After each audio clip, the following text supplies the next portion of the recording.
E nós vamos orar no final também. Nós sentimos a graça e a presença do Senhor neste culto de Santa Ceia.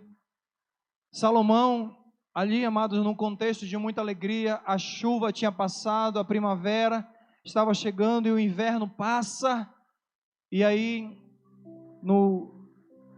em Cantares capítulo 2, verso 15, vamos ler para ficar memorizado. Leia comigo.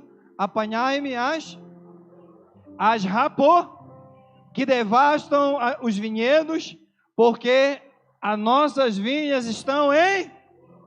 Fale com fé, as nossas vinhas estão em flor, mas tome cuidado com as rapos. Deixa só o tema aqui por enquanto, só aqui de fundo.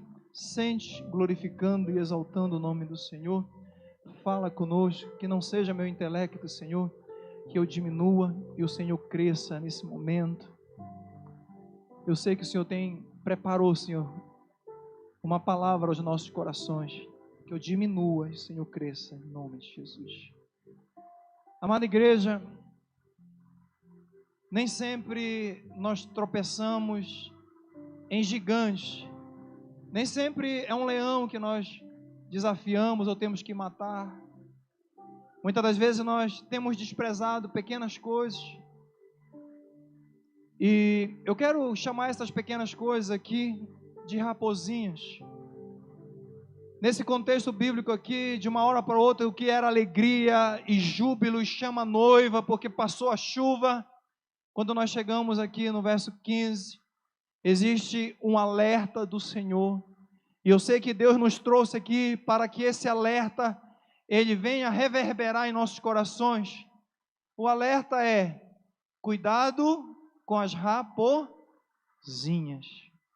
Amados, a aparência de uma raposinha, ela aparentemente, ela é um animal fofinho, inofensivo, mas o que me chama a atenção, quando a Bíblia nos coloca aqui, é que nós temos que ter cuidado com os gigantes. Essa palavra, olha, acautelai-vos, ou tenham cuidado com as raposas, coisas grandes, os gigantes que nós enfrentamos.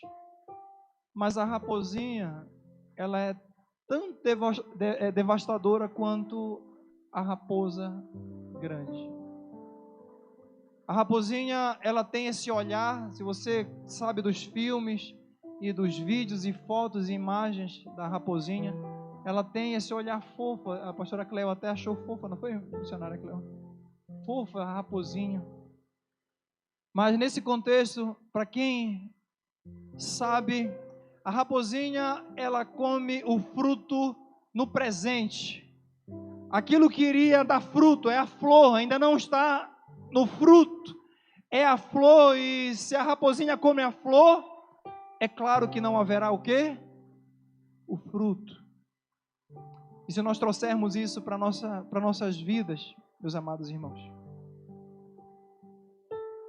a palavra de Deus, ela vai muitas das vezes lá no Velho Testamento falar das vinhas, e eu trago aqui como se a vinha, o conceito aqui é como se fosse a nossa vida, que estamos ali vivendo os princípios do Evangelho na nossa família, onde a nossa vinha é a nossa vida, onde nós tentamos viver o Evangelho, orar, buscar face o Espírito Santo, sermos cheios, orar pelas pessoas, amar as pessoas, cuidar da nossa família. Então a vinha aqui é como se fosse aquela herança de Nabote que ele não quis negociar. E nós, amados, devemos aprender isso com Nabote. Nós não negociamos o inegociável. Amém, igreja? Não negociamos o inegociável, a nossa vida. Então a nossa vinha são vidas que andam conforme o princípio e valores estabelecidos por Deus. É a tua vinha, é a tua vida que você anda conforme esses valores estabelecidos pelo Deus Todo-Poderoso. Então a nossa vinha é a nossa vida. Pastor, então a nossa vida é aquela que nós cuidamos. A nossa vinha é aquela que nós nos preocupamos. Nós plantamos, nós cuidamos como se fosse uma criança, eu falei pela manhã. E nós educamos, nós buscamos a face do Senhor, é a nossa vida. E onde também no tempo certo nós esperamos morar no céu com Jesus Cristo, amém, igreja? É onde nós estaremos, se alegre por isso, porque o inferno ele é real, mas o céu que nós vamos morar de glória, onde nós estaremos na eternidade em glória com o Senhor, também ele é real, e João viu sendo preparadas as mansões celestiais. Quem vai morar lá? Aleluia, nós iremos morar lá. Eu, a minha esposa, minha filha, meus 2 filhos, nós iremos, e você irá morar com toda a sua família. As raposinhas então são um símbolo daquilo que parece inofensivo. Amados, e Deus colocou aqui no meu coração algumas raposinhas que têm devastado vidas, vinhas. Eu falei pela manhã que existe talvez a pior das raposinhas. Eu tinha colocado ela em último, mas eu coloquei essa raposinha no início. Parece inofensiva, mas ela causa uma devastação muito grande. Chama-se a raposinha do orgulho. Se puder colocar aí, só em cima. Amados, a raposinha do orgulho é através do orgulho que divórcios, eles são consolidados. Muitas das vezes é pelo orgulho que nós perdemos emprego, perdemos filhos. É pelo orgulho que muitas das vezes aquelas prisões ali, a papuda está cheia. É muitas das vezes pelo nosso orgulho que nós saímos da igreja. Olha, o pastor está pregando uma mensagem muito dura, eu vou aonde tem uma mensagem mais coach, onde possa massagear meu ego. Eu não gostei do pastor, eu não gostei do ministério de louvor. Para que essa música alta? E nós, amado, nos colocamos acima de tudo e de todos, porque o orgulho é isso. O orgulho é quando você tem uma visão de cima, e o orgulhoso entra em conflito com Deus, porque se ele olha de cima para baixo, ele não consegue olhar para o eterno, para cima, que ele está no alto. Então ele se acha superior, e o orgulho é isso. É quando nós olhamos, mas eu toco melhor que o Rim nesse teclado, eu poderia estar no lugar dele. E o ego e o orgulho, eles vão nos tirando coisas e projetos que Deus tem na nossa vida. Como eu falei, o orgulho ele causa o divórcio, o orgulho ele nos separa de pessoas. E às vezes nós estamos longe de pessoas que nós amávamos. Olha isso, nós estamos afastados de pessoas que nós amávamos, viajávamos juntos, éramos amigos, éramos parentes, estávamos juntos, mas entre essa amizade veio o orgulho e essa pessoa fez alguma coisa e eu não sou capaz de perdoá-la. Então o orgulho ele fala mais alto até do que relacionamento, que pessoas que nós amamos. Mas Deus ele resiste, porque lá em Tiago capítulo 4 verso 6 diz assim: Deus resiste ao soberbo, mas dá graça aos humildes. Se ele resistir, evitar. Por outro lado, querido, se você deixar de lado esse orgulho, as portas da misericórdia continuam a jorrar, a cachoeira da misericórdia do Senhor. Quando nós deixamos o orgulho de lado, tem tantas coisas para fluir, além da graça de Deus. Há 10 anos, mais ou menos, Deus me deu um amadurecimento, porque nós somos forjados, irmãos, é na prova. Ninguém aprende nada no shopping ou lá no campo de futebol. Você aprendeu o que aprendeu quando você passou pelas maiores provações. Você deixou de ser soberbo, você deixou de ser orgulhoso e olhava de cima. Quantos homens e mulheres que foram resistentes ao meu ministério no início, e eu deixei Deus tratar, eu não joguei em direta, eu nunca, pode ver, nunca joguei em direta desse microfone, porque altar do Senhor não é lugar para nós jogarmos em direta e fazer a nossa defesa. O nosso juiz continua sendo Jesus Cristo. mas eu deixei que Jesus tratasse. Hoje são pessoas que são da minha extrema confiança. Pastor, mas vacilaram comigo. Armaram motim, falaram. Mas o que eu fiz? Deixei com Deus, amei, respeitei e deixei Deus tratar. Pessoas que eu vi passando pelas maiores provações em relação à doença, finanças, e voltou aqui. Pastor, eu quero lhe pedir perdão. Amados, você já imagina se o orgulho, a maturidade, ela traz consigo a humildade, e a humildade, ela destila o quê? A graça do Senhor sobre a nossa vida. Aleluia. Talvez Deus tenha um projeto no mês de outubro, mas você precisa deixar de lado o orgulho. Chegou o momento de deixar o ego. Queridos, sabe o que a Bíblia fala lá em Provérbios capítulo 16, 18? A soberba precede a ruína e a altivez do espírito a queda. Se você ainda continua orgulhoso, você está indo em direção à queda. Deus não quer que os seus servos caiam, Ele quer levantar os seus servos, e não chegou o momento de nós tirarmos e deixarmos o ego de lado, e irmos lá na nossa esposa, no nosso esposo, no nosso pai, pedir perdão e deixar o ressentimento. Ressentimento é sentir 2, 3, 4, 5 vezes. Mas a irmã Ana fez aquilo comigo, eu não esqueço. Deus está dizendo para pessoas: é tempo de esquecer a ofensa, é tempo de perdoar e deixar o ressentimento, porque Deus trabalha em princípios e Ele quer nos abençoar. Amém, queridos? Quem entendeu, diga amém. A segunda raposinha é chamada de raposinha da procrastinação. Diga procrastinação. Pode colocar aí, porque é difícil mesmo. Se você for olhar no Aurélio, se você for olhar em outro dicionário, procrastinar significa adiar algo que seja muito importante e colocar este algo para um tempo oportuno. Este é o conceito de procrastinar. É deixar para depois. E amado, o contrário de procrastinar, de deixar, ficar naquela zona de conforto, sabe qual é o contrário disso? Diga comigo, é posicionamento.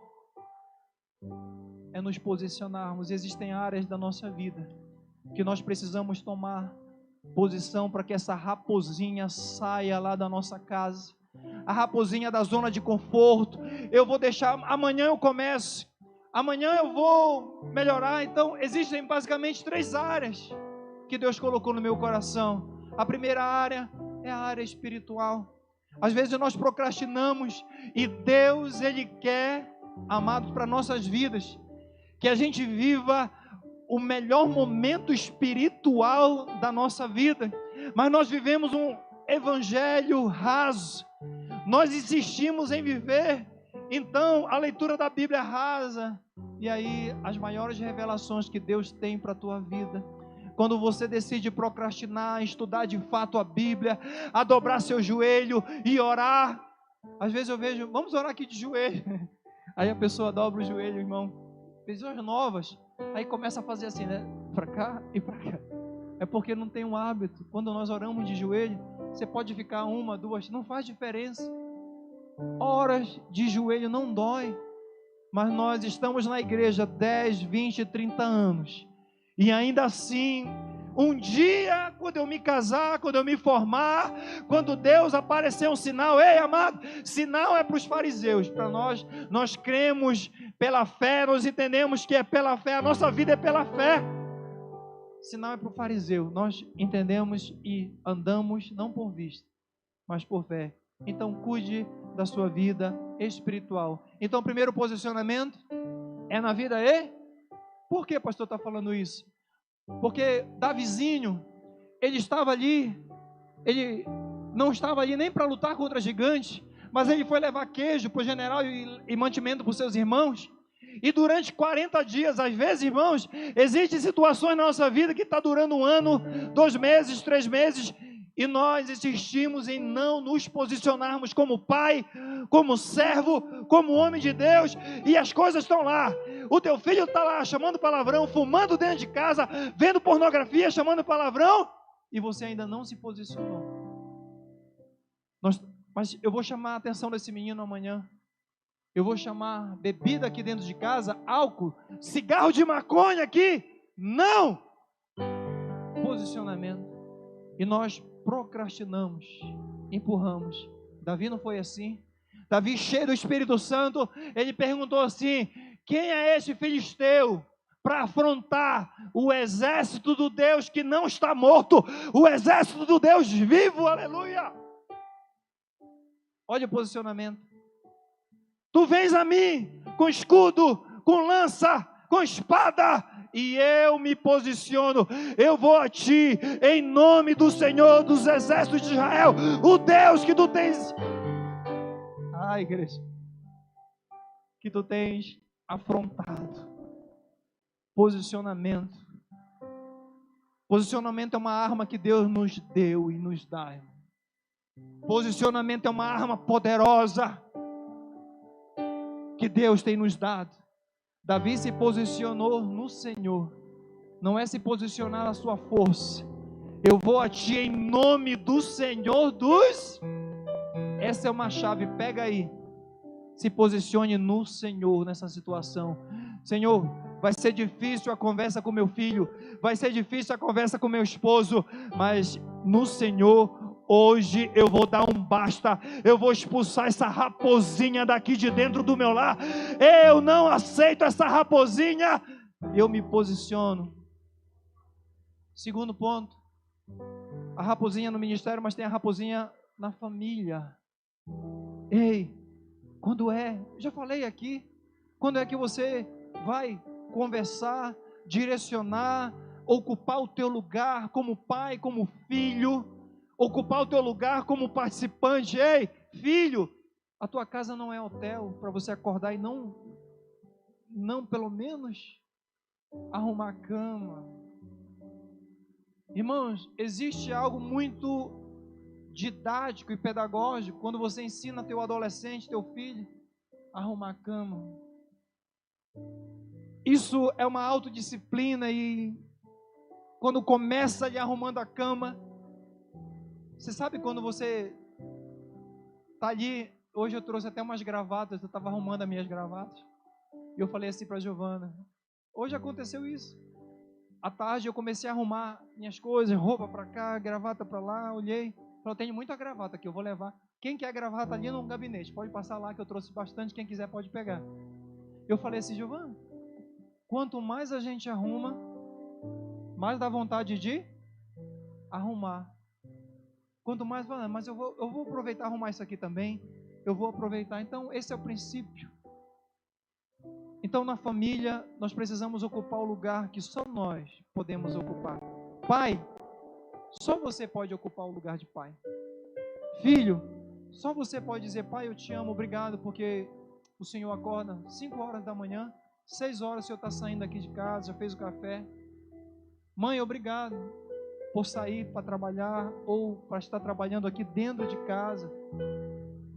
Só nós podemos ocupar este lugar de gratidão, de reconhecimento. Então, na nossa vida espiritual, na nossa vida familiar, mas existe uma raposinha também, amado, chamada vida secular. Às vezes nós procrastinamos de estudar.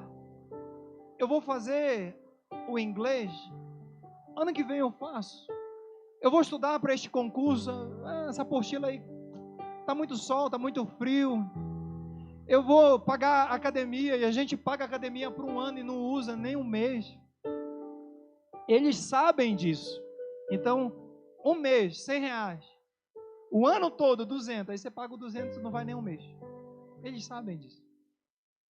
Então nós procrastinamos a nossa saúde, e eu falei aqui pela manhã, que cuidar da nossa saúde é também cuidar da nossa família, porque aí você vai viver mais, você caminhando, você vai circular aqui, ó, teu sangue, você vai se alimentar.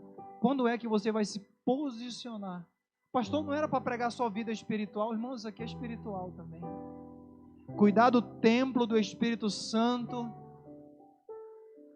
Ontem eu almocei e falei assim, eu estou passando mal. Aí a Giovana falou assim, o que você comeu? Eu falei, salada. Ela isso. Mas, irmãos, a carne é melhor do que comer salada, mas nós precisamos ir lá para o suco do pepino pela manhã, salada, porque só comida gordurosa não dá, só refrigerante não dá. Cuide da sua vida secular. Dificilmente você vai ver um pastor falando isso, mas isso aqui também é espiritual.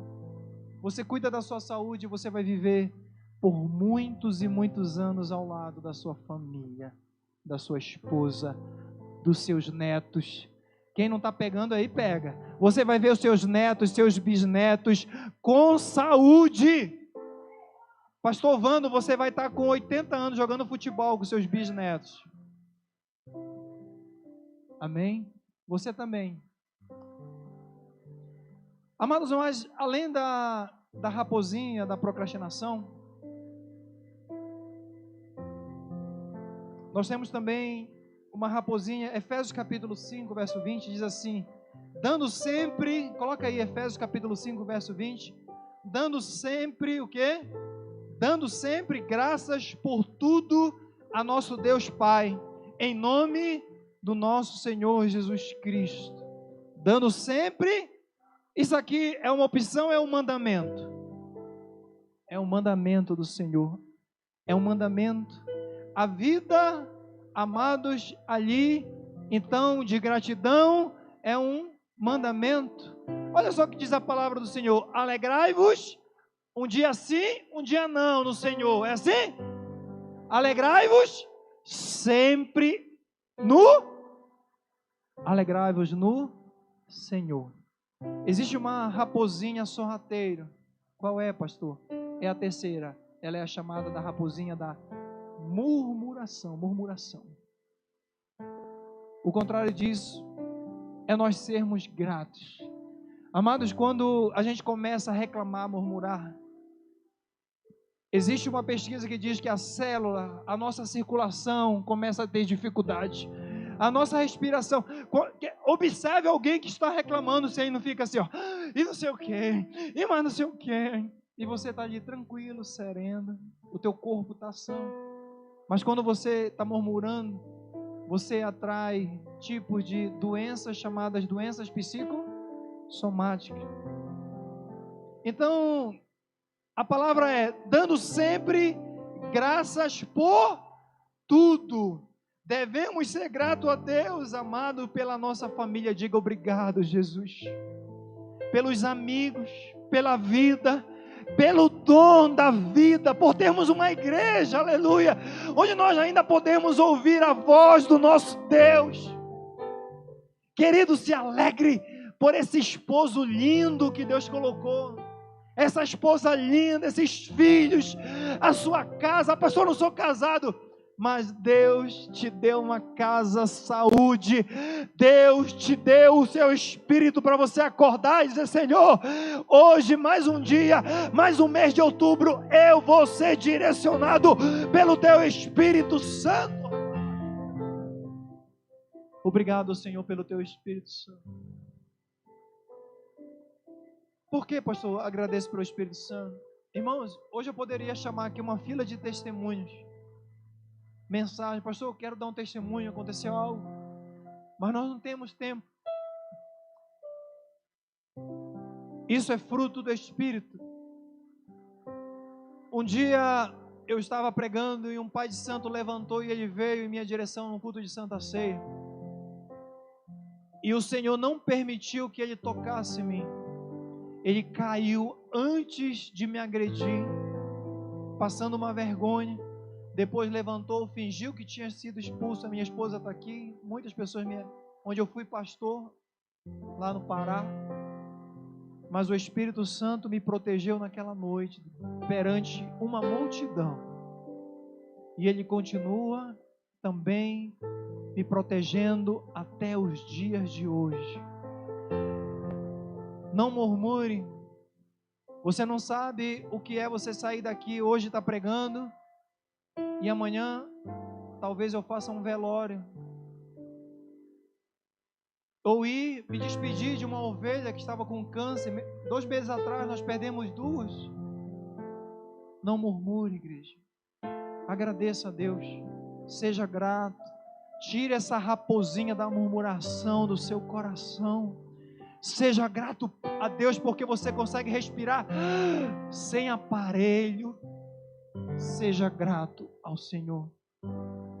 Um dia eu saí daqui da Tarde de Milagres. Comecei a sentir uma dorzinha no coração. Fui dormir, a dor começou a aumentar. Eu falei, Giovana, eu suei muito, passei mal. Ela falou, pega o carro e vai no hospital. O João tinha 2 ou 3, 5 dias de nascido. Peguei o carro, fui, coração doendo. Cheguei lá com a mão no coração, o hospital todo em cima de mim. Me levaram para uma UTI, fizeram um exame cardiológico. E eles falaram assim, olha, é grave porque é pericardite que o senhor tem. Eu falei, o que é isso? É a inflamação da membrana que envolve o coração, está inflamada, por isso você está sentindo muita dor. Dá o seu celular, liga para sua esposa, porque nós vamos fazer o medicamento, você vai para a UTI. Você já pensou isso, irmão? Eu falei, tá bom, deixa eu fazer umas ligações aqui. Eu falei, amor, olha, tá tudo bem, eu vou fazer, mas vou estar em casa em menos de 8 dias, vou estar aí com a minha família. Eu sabia que o Espírito Santo de Deus tem promessa, eu lembrei das promessas, e ali, irmãos, o testemunho é muito longo e é um pouco engraçado o que Deus faz no final. As coisas foram piorando, os médicos falaram, olha, eu vou pedir 8 dias, você tem que tomar ali alguns procedimentos, depois coloque lá, existe um protocolo para pericardite, injeções, e coloca tudo que é aparelho. E ali eu falei assim, essa noite eu não vou dormir, eu vou só clamar ao Espírito Santo para que haja uma cura na minha vida. Eu oro, irmão, nessa época eu orava 1 por 1 aqui na Tarde de Milagres, que é assim, ó. Tá vendo como vocês estão aqui? Terça-feira é assim. Eu orava 1 por 1. Deus curando, demônio caindo aqui. Eu falei, Senhor, eu estou acostumado a ver teu Espírito. Eu passei, quando deu mais ou menos, orei 10 até 4 horas. Aí, irmãos, o Espírito Santo veio e falou, hoje eu te tiro dessa UTI. Resumindo, a dor parou, senti o toque do Espírito Santo. E eu falei, doutor, eu fui curado, eu sou pastor, eu sei que você não vai entender, mas eu gostaria que, se puder, refazer. Ele falou, o plano não autoriza. Eu falei, eu posso arcar com as despesas. Não pode. O médico pela manhã negou, 10 horas negou, meio-dia, a médica falou assim, tá, vai fazer o exame nele, faz pelo menos um eco. E aí foram fazer o eco, demora, né? Eu voltei, e aí quando deu sim, mais ou menos 4 horas, eu falei, Deus, 4 horas. Era um mês de muita chuva em Brasília. Eu falei, Deus prometeu que iria me tirar. Irmãos, todas as vezes que Deus fala no meu coração, desde 13 anos de idade, nunca caiu uma palavra por terra. Eu não murmurei. Eu estava ali, eu não murmurei, Senhor, eu oro. Senhor, eu oro pelo câncer, o Senhor cura. Já orei pelo AIDS, o Senhor curou. O cego, o paralítico. Eu não murmurei. Eu falei assim, o Senhor vai fazer disso aqui um milagre. O médico falou assim, olha, definitivamente houve uma melhora no seu exame, mas o protocolo, o hospital quer ganhar, né, com a diária. Você só vai sair daqui a 8 dias. Eu falei, fique em paz, doutor. Fique tranquilo. 5 horas começou uma chuva torrencial em Brasília. Quando eu vi, uma goteira em cima do meu leito. Começou a pingar, eu apertei. O que foi? Falei, ó, tem uma goteira aqui em cima do meu leito. Chama o médico para mim, por favor. Aí começou, irmão, me molhar todinho. Aí uma falou assim, olha, ele é advogado, isso vai dar problema. Sabe como é a fama de advogado? Não é fácil, né? Tudo já pensa que vai entrar com processo. Aí eu falei, doutora, eu estou melhor, deixa eu ir pro quarto. Ela falou assim, enfermeira, ela só faltou falar assim, leve esse enjoado pro quarto. Resumindo, pela manhã eu fiz, no outro dia, todos os exames, fiquei no quarto, e no outro dia eu estava em casa com a minha família, glorificando e exaltando o nome do Senhor. Porque eu não murmurei. Se você está passando pelo maior deserto da sua vida, se você não murmurar, talvez seja o maior milagre que você vai contar para as futuras gerações. Você entendeu isso? Deus vai fazer dos teus maiores vales, teus maiores desertos, Ele vai fazer os teus maiores milagres e testemunhos também nessa. Você crê nisso, igreja? Você crê nisso, igreja? Uma das piores, e para finalizar, além da murmuração, é a mitigação da fé. Lucas capítulo 18, verso 8 diz assim: quando porém vier o Filho do Homem, porventura achará fé na terra? Então isso, quanto mais nos aproximamos do final dos tempos, automaticamente, inversamente proporcional, teremos pouca fé. Amado, mas sabemos que no que diz respeito ao relacionamento com Deus, tudo gira em torno do quê? Da fé. Porque a Bíblia diz assim: porque pela graça sois salvos por meio da fé. Mas temos abandonado. Senhor, eu estou passando pela prova, eu acho que eu não vou nem mais para a igreja. Se Deus fosse comigo.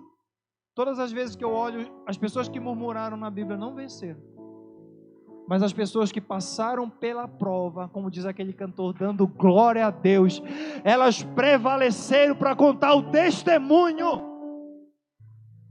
Porque se nós não amados, se nós observe isso aqui, o cristianismo, ele é totalmente dependente da fé. Se nós não vivemos pela fé, você não é cristão. Porque a fé vem pelo ouvir o quê? E praticar o quê? A palavra de Deus. Não há outra forma de obtê-la senão pelo conhecimento da palavra que sai da boca de Deus. Não se aparte então do que, pastor? Não se aparte aqui desse livro. Antes, a Bíblia diz, medita nele de dia e de noite. Cuidado com essa raposinha. A raposinha, ela tentou, quando eu comecei a entrar no seminário e comecei a estudar teologia, a raposinha começou a tentar tirar a minha fé. E eu dei um chute nela. A minha fé ninguém arranca. Eu sei quem me curou. Eu vi, amados, pessoas sendo curadas de AIDS na minha frente. Eu vi 3 exames. Eu vi pessoas até hoje sendo curadas de câncer, cegueira, coxos levantando. Eu vi, ninguém me contou isso. Eu vi milagres que eu não posso mitigar, amenizar, diminuir a minha fé, porque nós não vivemos pelaquilo que os nossos olhos, mas nós vivemos por fé. Aleluia. A palavra fé, para encerrar, ela tem vários significados, mas na Bíblia, a fé, ela é a certeza das coisas que se esperam e a convicção de fatos que não se veem. Eu tenho certeza que Deus vai providenciar no mês de outubro algo para minha família, para o meu milagre. Eu tenho certeza, mas eu estou passando pelo vale, o pico. Hoje eu não estou nos maiores pináculos, hoje eu estou passando pelo vale. Eu tenho certeza, eu tenho convicção. O conceito de fé na Bíblia ele é muito preciso e completo. É convicção, é não duvidar. Diga comigo, é não duvidar. Não é a questão da fé pela fé, irmãos, mas por isso a Bíblia diz que nós somos salvos pela fé, vivemos pela fé, caminhamos pela fé, caminhamos de fé em fé, e nós vencemos pela fé. Fique de pé, amada igreja, aleluia! Nós vencemos e vivemos por fé. Tire a raposinha da incredulidade. Amados, quando nós não acreditamos mais na mudança, nós morremos naquela área. Que isso, pastor? Quando você não acredita mais na restauração daquele casamento, você matou aquele casamento. Mas quando nós temos fé que Deus pode restaurar, quando nós olhamos por fé, quando nós acreditamos, aleluia, que Deus Ele vai mudar o cenário, aleluia, sem duvidar, a raposinha da incredulidade, ela tem que partir em retirada, aleluia. Sabe o que Deus está dizendo aqui no meu coração? Que a raposinha da incredulidade que estava ali no teu coração, perturbando a tua mente, Deus tira hoje, aleluia. Deus arranca, aleluia, da tua vinha, da tua vida, essa raposinha. Deus enche o teu coração de fé, e você em Deus, tal qual Davi vai dizer: eu vou a ti em nome do Senhor dos exércitos de Israel. Situação que tem me afrontado, eu vou marchar. Eu vejo uma pequena nuvem do tamanho da mão de um homem, mas este é o